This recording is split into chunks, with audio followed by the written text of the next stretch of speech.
Welcome back to my channel the education hub. तो जैसा कि हमने लास्ट वीडियो में अपनी यूनिट 4 को कंप्लीट कर लिया था school leadership and management book से, ठीक है। तो अब हम आ गए हैं यूनिट 5 पे और ये लास्ट यूनिट है और इसमें लगभग 7 टॉपिक्स आप मान लो 7 टॉपिक्स बचे हैं इस यूनिट के। उसके बाद हमारी स्कूल लीडरशिप एंड मैनेजमेंट जो है वो कंप्लीट हो जाएगी। तो इसका फर्स्ट टॉपिक मतलब यूनिट 5 का फर्स्ट टॉपिक है हमारा इंस्टीट्यूशनल प्लानिंग, ठीक है। तो देखिए इसमें हम स्टार्ट करते हैं इंस्टीट्यूशनल प्लानिंग से। और ये जो यूनिट है ये काफ़ी थोड़ी लेंदी, हम बोल सकते हैं कि लेंदी यूनिट है। तो इसमें थोड़ा कंटेंट ज़्यादा है पढ़ने के लिए और ये बहुत इंपॉर्टेंट यूनिट भी है क्योंकि बहुत ज़्यादा इसमें चीज़ें हैं हमारे पढ़ने के लिए, काफ़ी सारे टॉपिक्स इसमें कवर किए जाएंगे, ठीक है। तो सबसे पहला है इंस्टीट्यूशनल प्लानिंग। जो आज का हमारा टॉपिक है वो है इंस्टीट्यूशनल प्लानिंग। अब देखिए इंस्टीट्यूशन क्या होता है ये मैं आपको पहले ही वीडियोस में बता चुकी हूँ, स्टार्टिंग की जो वीडियोस थी उनमें मैंने आपको बता दिया। अब देखिए जो प्लानिंग होती है ना वो हमारी लाइफ में किसी भी हम लाइफ के फेज़ में चले जाएं वो बहुत ज़रूरी होती है। सपोज़ अब एग्ज़ाम्स आने वाले हैं तो आप लोग कैसे प्लान करेंगे, अपना शेड्यूल कैसे प्लान करेंगे, वो बहुत इंपॉर्टेंट रोल प्ले करेगा, ठीक है। तो अब देखते हैं मीनिंग और डेफिनेशन एक बार हम देख लेते हैं। इंस्टीट्यूशन प्लानिंग वो प्लानिंग होती है जो इंस्टीट्यूशन करता है, मतलब अपने आइडियाज़, अपने एम्स, उन्हें क्या क्या ऑब्टेन करना है और वो कैसे ऑब्टेन करना है, कौन लीडर होगा, तो ये सब वो सोचते हैं और प्लानिंग करते हैं उसके बाद, ठीक है। और इनका मेन एम क्या है, मेन ऑब्जेक्टिव क्या है? इनका मेन ऑब्जेक्टिव ये है कि जितने भी रिसोर्सेज हैं उनका हम प्रॉपरली यूज़ कर पाएँ, उनका मैक्सिमम हम आउटपुट लें, ठीक है। और ये कुछ डेफिनेशंस दी हुई है, हम एक दो डेफिनेशंस पढ़ लेते हैं। Educational planning implies taking of decisions for future actions with a view to achieve pre determined objectives to the optimum use of scarce resources. यानी कि जो रिसोर्सेज हमारे पास कम हैं उनको यूज़ करके जो भी हमारे ऑब्जेक्टिव्स हैं उसे हमें अचीव करना है। To improve the quality of education, the Ministry of Education gave special attention to institutional planning in its 5 year plan. तो ये जो 5 ईयर प्लान था उसमें मिनिस्ट्री ऑफ एजुकेशन ने ज़्यादा इंपॉर्टेंस दी है इंस्टीट्यूशनल प्लानिंग को, क्योंकि कोई भी इंस्टीट्यूशन हो अगर उसे अपनी वर्किंग प्रॉपर चाहिए, इफेक्टिव चाहिए, तो उसे प्लानिंग की ज़रूरत है। अब देखिए सेलिएंट फीचर्स, मेन फीचर्स क्या है इंस्टीट्यूशनल प्लानिंग के। सबसे पहले तो ये किस चीज़ पे बेस है, ऑप्टिमम रिसोर्सेज का यूज़ हो, मतलब ऑप्टिमम यूटिलाइजेशन हो रिसोर्सेज का, प्रॉपर तरीके से रिसोर्स यूज़ हो। गोल ओरिएंटेड है, गोल ओरिएंटेड मतलब एक इसमें गोल होता है उसे हमें अचीव करना होता है, ठीक है। It is prepared on the individual needs of the institution. हर एक इंस्टीट्यूशन की अपनी अपनी नीड्स के हिसाब से प्लानिंग होती है, सबकी सेम नहीं हो सकती, ठीक है। और यही नेक्स्ट पॉइंट में भी है कि अगर हमने एक प्लानिंग कर ली तो ऐसा नहीं है कि हर इंस्टीट्यूशन उसी प्लानिंग को यूज़ कर सकता है, तो ये सबके लिए अलग अलग होती है। और इसका क्या एम होता है, स्कूल की इम्प्रूवमेंट और स्कूल की डेवलपमेंट का। और ये एक प्लान होता है, it is a plan of work and not a charter of demand. ये डिमांड की वजह से नहीं बनता, ये इस वजह से बनता है कि जो जो हमारे पास वर्क है उसे हम कैसे प्लान करेंगे, किस तरह से प्लान करेंगे, कौन सा काम क्या करेगा। It is flexible enough to be modified on the basis of experiences, यानी टाइम टू टाइम हम इसे चेंज कर सकते हैं, ठीक है। अब ये डेमोक्रेटिक आउटलुक भी मेंटेन करके रखता है मेंबर्स के बीच में। क्यों? क्योंकि सबका काम पहले से डिसाइडेड होंगे तो लास्ट मोमेंट पे कोई भी क्वेरल्स वगैरह नहीं होंगी, मिसकंसेप्शंस वगैरह नहीं होंगे, ठीक है। ये is a cooperative venture of the community and the school. एक कोऑपरेटिव वेंचर पे है, मतलब यहाँ पे कोऑपरेशन से काम होगा। District plan is the base of institutional plan. सबसे पहले एक डिस्ट्रिक्ट प्लान होता है कि एक आइडिया दे दिया जाता है कि ये आपको ऑब्टेन करना है, ये डिमांड्स हैं, उसके बाद हम बनाते हैं प्लानिंग। पहले हमें मेन ऑब्जेक्टिव पता होंगे, उसके बाद ही हम उस चीज़ को प्लान करेंगे, तो यही वो पॉइंट था।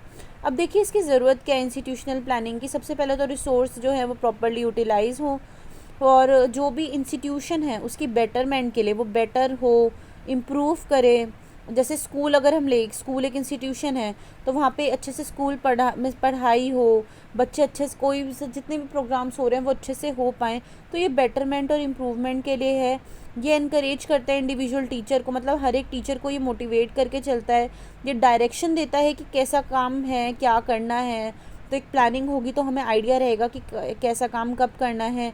राइट एटीट्यूड डेवलप करके रखता है, फीलिंग ऑफ कोऑपरेशन डेवलप करके रखता है स्टाफ में, स्टूडेंट्स में, प्रिंसिपल्स में और कम्युनिटी मेंबर्स में भी। ये नेशन की डेवलपमेंट में भी हेल्प करता है और ये स्मूथ फंक्शनिंग को इंश्योर करता है स्कूल की, कि अगर हमने कोई प्लान पहले से ही बना रखा है तो स्कूल जो है वो भी स्मूथली काम करेगा।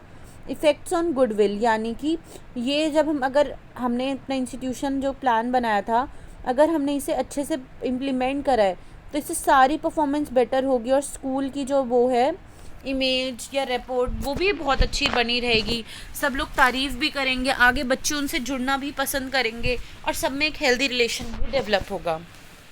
तो देखिए नेक्स्ट टॉपिक क्या है, basic concern and major areas of institutional planning. देखिए क्या कंसर्न होती है इंस्टीट्यूशनल प्लानिंग की, सबसे पहला है इम्प्रूवमेंट एंड डेवलपमेंट, यानी कि इम्प्रूवमेंट के चांस हमेशा रहेंगे, इसमें इम्प्रूवमेंट हमें देखने को मिलेगी अगर हमने प्रॉपरली उस प्लान को बनाया है तो, और इसमें डेवलपमेंट के चांस भी बहुत ज़्यादा रहेंगे। ठीक है, डेवलपमेंट में क्या होता है, डेवलपमेंट वन सेकेंड, डेवलपमेंट किससे कंसर्न है, spreading progressing and instigating new and innovative project, यानी कि नए नए प्रोजेक्ट्स के बारे में बताना, उन पर इन्वेस्टिगेट करना, नई एक्टिविटीज़ के बारे में जानना। ठीक है, तो इससे क्या होगा, डेवलपमेंट होगी, जितना हम नई चीज़ों को करेंगे उतना हम नई चीज़ों को जानेंगे भी। अब इनके मेजर्स एरिया क्या है, सबसे पहला होता है अकेडमिक, कोई भी स्कूल होता है उसका मेन एरिया जो होता है वो अकेडमिक होता है। तो अकेडमिक में क्या होगा, सिलेबस इम्प्रूव होगा, टीचिंग कैसे करवाई जाए वो इम्प्रूव होगा, टीचिंग लर्निंग का स्टाइल इम्प्रूव होगा, अगर कोई बच्चा वीक है तो उसके लिए रेमेडियल टीचिंग होगी।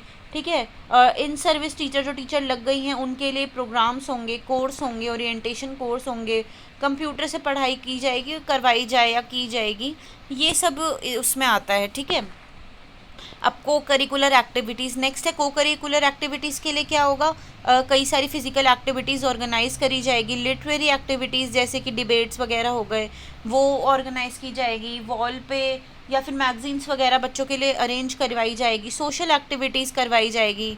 ठीक है, अब थर्ड है स्कूल कैंपस, स्कूल कैंपस में क्या क्या इंक्लूड होगा, साफ़ पानी मिले बच्चों को, मेडिकल फैसिलिटीज़ मिले, सैनिटेशन हो वहाँ पे, स्कूल बिल्डिंग प्रॉपर हो, डेस्क फैन ये सब प्रॉपर हो, लाइब्रेरी हो, लैब्स हो, और बैरियर फ्री इन्वायरमेंट हो जिसमें नॉइस ना हो, शांति से बच्चे पढ़ पाए।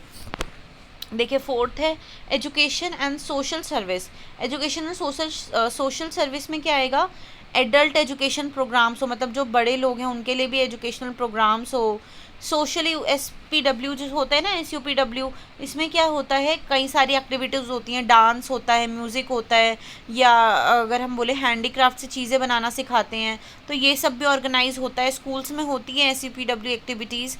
फाइनेंशियली लिटरेरी प्रोग्राम्स, यानी कि फाइनेंशियली प्रोग्राम्स होने चाहिए कि कितना फाइनेंस कहाँ लगना चाहिए, कितने की नीड है। Formation and maintenance of eco club, eco club होने चाहिए जिससे बच्चे अपनी इन्वायरमेंट के बारे में जाने, ट्रीज़ के बारे में जाने, प्लांट्स के बारे में जाने, उनकी इंपॉर्टेंस जाने। Imparting moral and value education, यानी मोरल एजुकेशन, वैल्यू एजुकेशन बच्चों को देनी है। रिसर्च प्रोस्पेक्ट, रिसर्च प्रोस्पेक्ट में क्या है, एक्शन रिसर्च होनी चाहिए और उसकी होने के बाद उसकी इवैल्यूएशन भी होनी चाहिए, और स्कूल में और एजुकेशन सिस्टम में कई सारी रिसर्च होनी चाहिए, वीक एरियाज़ देखे जाने चाहिए जहाँ बच्चे लैग करते हैं। ठीक है, next is administrative matters, administrative matter क्या है, प्रॉपर डॉक्यूमेंट का वर्क हो, रिकॉर्ड्स मेंटेन करके रखें, ये सब भी होना चाहिए। Utilization of community resources and development of community school, यानी कि जो मैन मेड और ह्यूमन मेड रिसोर्सेज हैं, man made and natural resources हैं वो अवेलेबल हो, सबको मिल पाए, उनका हम प्रॉपर यूटिलाइज़ कर पाए। ठीक है, अब देखिए मेजर एरियाज़ ये हमने पढ़ा, बेसिक कंसर्न क्या है हमारी, मेन हमारा एम क्या है, इम्प्रूवमेंट हो स्कूल्स की और डेवलपमेंट हो, और मेजर एरियाज़ के बारे में हमने अभी इन 6 मेजर एरियाज़ के बारे में पढ़ा। अब देखिए इंस्टीट्यूशनल प्लान बनाने के लिए कि कुछ हमारे माइंड में क्वेश्चन होने चाहिए, वेयर वी आर, मतलब अभी हम कहाँ हैं, where we want to reach, हमें कहाँ जाना है, अब उधर जाने के लिए हम क्या क्या कर सकते हैं, हमें किसकी हेल्प चाहिए, कितना टाइम हमें किस चीज़ को देना है, क्या क्या प्रॉब्लम्स अराइज होंगी इम्प्लीमेंट करने में, अब उन प्रॉब्लम्स को हम ओवरकम कैसे करेंगे, और अब इसको हम जो हमने प्रॉब्लम्स भी ओवरकम कर ली तो क्या अब हम इवैल्यूएट करेंगे, तो क्या स्थिति है, मतलब जो हम ऑब्टेन करना चाह रहे हैं वो ऑब्टेन कर पा रहे हैं कि नहीं कर पा रहे। Process and cycle of institutional planning, देखिए प्रोसेस तरीका और साइकिल क्या है उसकी प्लानिंग की। सबसे पहला है analysis of the present situation, अभी ये जो मैंने आपको बताया कि हमें देखना है कि हम अभी कहाँ हैं और हमारी क्या ज़रूरत है। फिर estimation of available resources and extend to which they can be harnessed, यानी कि हमारे पास अवेलेबल रिसोर्सेज क्या हैं और हम उसे किस तरीके से कहाँ तक उसे यूज़ कर पा सकते हैं। फिर जब ये चीज़ें हम सोच लेंगे तो हम अपने उस प्लान को फॉर्मुलेट करेंगे।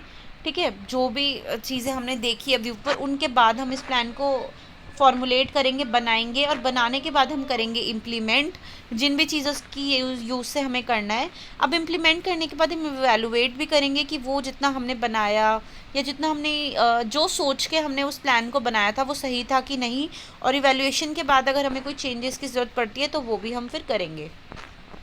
तो देखिए यही इंस्टीट्यूशनल प्लानिंग की साइकिल भी है। पहले नीड्स को आइडेंटिफाई करना है, फिर रिसोर्स देखने हैं, रिसोर्स देखने के बाद प्लान बनाना है, बनाने के बाद उसे लागू करना है, लागू के बाद इवेलुएट करना है। ठीक है, अब देखिए school development program plan. School development plan क्या होता है, इसे हमें नाम से ही समझ आ रहा है, किसी भी स्कूल में उसकी डेवलपमेंट के लिए जो प्लान बनाया जाता है उसे बोलते हैं स्कूल डेवलपमेंट प्लान। और ये शॉर्ट टर्म और लॉन्ग टर्म दोनों के लिए हो सकता है, मतलब कम टाइम के लिए भी और ज़्यादा लंबे टाइम के लिए भी हम प्लान को बना सकते हैं। इसमें कई सारी एक्टिविटीज़ आती हैं और उन एक्टिविटीज़ को कैसे कराना है वो सब भी आता है। तो ऑब्जेक्टिव से देखते हैं कि बेसिकली इसका आइडिया है क्या। टू एंश्योर फिजिकल इंफ्रास्ट्रक्चर, यानी कि जो हमारा फिज़िकल इंफ्रास्ट्रक्चर है, यानी जो सामान है, बिल्डिंग्स हैं, डेस्क है, वो प्रॉपर हो बच्चों के लिए। यूनिवर्सल एनरोलमेंट हो, यूनिवर्सल एनरोलमेंट मतलब सारे बच्चे स्कूल में अप्लाई करें, अप्लाई करने के बाद तो स्कूल में आए भी और उनकी क्वालिटी एजुकेशन बच्चों को दी जाए। अब फिर है बैरियर फ्री। बैरियर फ्री मतलब बच्चों को अच्छे से स्कूल का इन्वायरमेंट मिले, बच्चे किसी कोई बच्चा हैंडीकैप्ड है तो उसके लिए रैंप वगैरह हो, चाइल्ड फ्रेंडली इन्वायरमेंट होना चाहिए। बच्चों की ओवरऑल डेवलपमेंट पे ध्यान देना है। मतलब सारे बच्चों को स्कूल में लेकर आना है और उनको उनकी अप्रोप्रिएट क्लास में डालना है। ठीक है, और कम्युनिटी का भी पार्टिसिपेशन हो, यानी पेरेंट्स का, आसपास के लोगों का, इन सब का भी पार्टिसिपेशन हो एजुकेशन में, इस चीज़ का ध्यान रखना है। Preparation of SDP in context of RTA act 2009। अब देखिए कैसे कैसे स्कूल में ये होना चाहिए वो उसकी बात करी गई है आरटीए एक्ट 2009 में। देखिए हर स्कूल मैनेजमेंट कमेटी में, ठीक है, क्या क्या चीज़ होनी चाहिए। सबसे पहला ये देखिए किस सेक्शन के अंडर दिया हुआ है वो बता रहे हैं ये फर्स्ट पॉइंट में। और मतलब इन सारे पॉइंट्स में ये बताया गया कि किसके अंदर क्या आएगा, कौन फाइनेंशियल रिसोर्स प्रोवाइड करेगा, कौन लोकल अथॉरिटीज़ से बात करेगा, मतलब बातचीत करके सारे बच्चों को एनरोल कराएगा। ठीक है, ये सब आया है। और अब देखिए इसका मेन फीचर्स अगर हम देखें तो estimates of class wise enrolment for each year.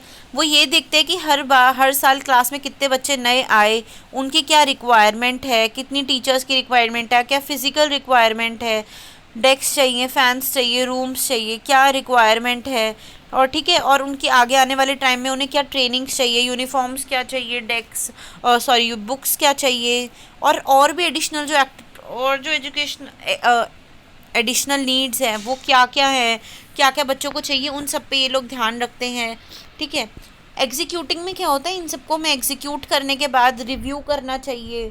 ठीक है, इनफॉर्मल डिस्कशन होनी चाहिए, मतलब आसपास के लोगों से, मतलब डायरेक्ट ना इन्फॉर्मेशन लेकर के हमें इनफॉर्मल इन्फॉर्मेशन लेनी है।